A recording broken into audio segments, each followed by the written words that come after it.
The Minnesota offense about ready to get this next drive underway. And now you've got the clock winding down here in the third quarter. You're 3 scores to the good. What's your approach on this drive? Too early to fully commit to playing the clock game.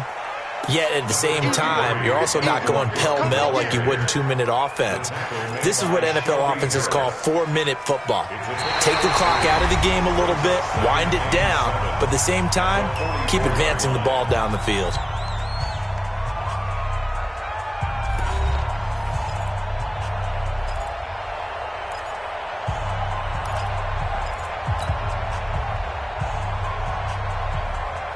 Three yards on that last carry. Here's 2nd and 7. And let's pin the mirrors back and go full.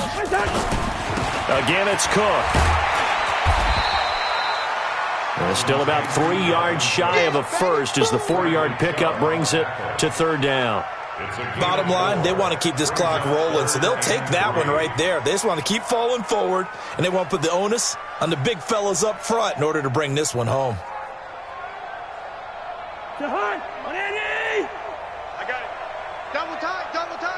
Four down. 3rd down, Dalvin Cook. And he's got the first down yardage as he takes it down to the 49. It's a gain of 4 there, and it gives him a new set of downs. Brandon, when a defense just simply can't get off the field on 3rd down, and we all know how important that down is for both sides of the ball, you often feel like you're just a step behind whatever they're doing offensively. And one of the differences in this game, no doubt, 3rd down conversion, and that is going to be a story they'll talk about after this one. Well, that was a simple throw and catch, but even with that completion, 0 yards gained, so they're behind schedule on down and distance. I think they were hoping to get it to him. He could make a man or two miss, but that window closed quickly. Throwing on 2nd down, Cousins. They'll roll him out right. And that one got tipped, kind of threw everything off. It brings up 3rd. Good play there to step in and knock that one away by Chris Harris. Who said that he couldn't play in the NFL? Not me. Not you. A lot of scouts did, a lot of people undrafted, and has turned himself into a Pro Bowl cornerback, one that really knows how to play the position. Hey, watch that. Hey, watch the ball. Check. Check 9. Kill. Cousins. Blitz coming, and down he goes. Mark Barron with a big-time sack on 3rd down. It's a loss of 7. I think normally we would talk about this more with basketball players than football players, but let's adopt it in this case. He's a stat sheet stuffer. Had the interception earlier, now a sack. What, he just needs a touchdown for the trifecta. That's about all he needs, and he's going to go for it. Let's go.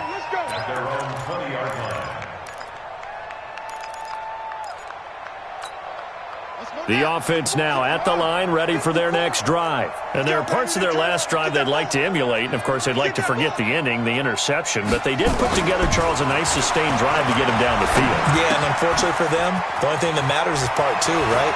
Because once they threw the interception and finished off the drive, that does them no good to go back and say, well, you know, we had a good one going. Finish things off. That's the only way you can get it done. Taylor now a perfect 8 for 8 to start the second half. Not bad. 1st and 10. A bit of an opening there on the first down run as they get this forward for about 6 yards. It's a 6-yard gain on the ground, and that'll make it 2nd and 4. On 2nd down and 4, Taylor trying to lay one up deep. And my goodness, another interception. Picked off by Harrison Smith. And a great return as he takes us up just shy of the 45. What a nightmarish game he's having now. 6 interceptions that he has thrown. Absolutely unbelievable, isn't it? Hard to believe we're watching this and have seen it. But it just tells you about the game of football. It giveth and it taketh away. Yeah, the guys, though, that have thrown 6 interceptions in a game, the likes of Peyton Manning, Brett Favre, I think Joe Namath, he did it 3 times. They've got good starting field position as they come up here 1st and 10. They'll run on 1st down. It's Cook.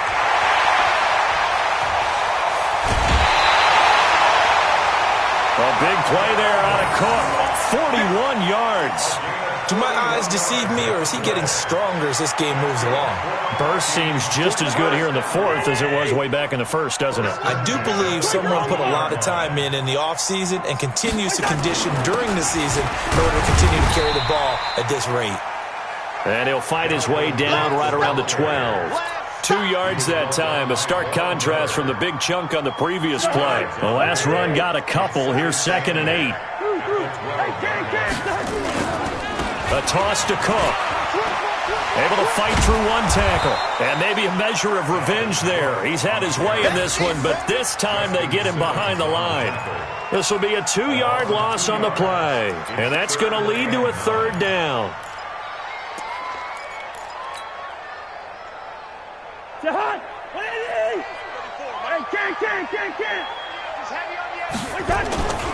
Now a give running right. It's Cook. And he will get into the end zone. It's another touchdown. This thing is ugly. Well, this game is definitely over, but we do know some people like to go ahead and continue to add to their score, don't we? Yeah, I don't know that they need to add any more right now, though. I'm just starting to think about those dinner plans tonight, my friend. Well, you and I will be thinking about dinner plans, but we also know they're playing people are thinking, how can I get some more scores for my fantasy, for other things? They're trying to figure that part out now. By the way, deep in his own territory, he coughs up the football. So a teammate picking him up there, that was nearly disaster. And the way that you coach these things, you want to make sure you have eyes towards the return guy because you want to make sure that the catch is secured. A lot of teams do that. They have at least one guy. Okay, you're responsible for making sure he secures the catch. He's not always the one that makes the recovery, but he can always sound out the alarm. Hey, ball's on the ground. We've got to get it back. The throw by Taylor here, and that's incomplete. Taylor incomplete on 1st down. Here's 2nd and 10. A run with Lindsey out of the gun. Stopped at the 24-yard line after a gain of 5. Just 2 minutes remaining here in the 4th quarter of what has been a one-sided affair. So it's Bronco football as we get your reset here. They face a 3rd down now as they try to find a late score. And he's going to get to the 31, enough for the 1st down. Well, we talked about Phillip Lindsay so much last year, but it bears repeating. Undrafted in 2018, the Broncos would sign him in May, and that was a good decision. He would have a 1,000-yard season, 9 touchdowns en route to a Pro Bowl appearance.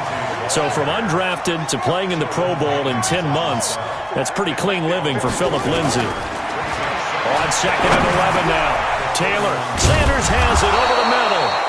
And he slips up past the 45 before being tackled. 15 yards on the play, 1st down. Now it's Taylor. That's out to Hill, right side complete. A gain of 6 there on 1st.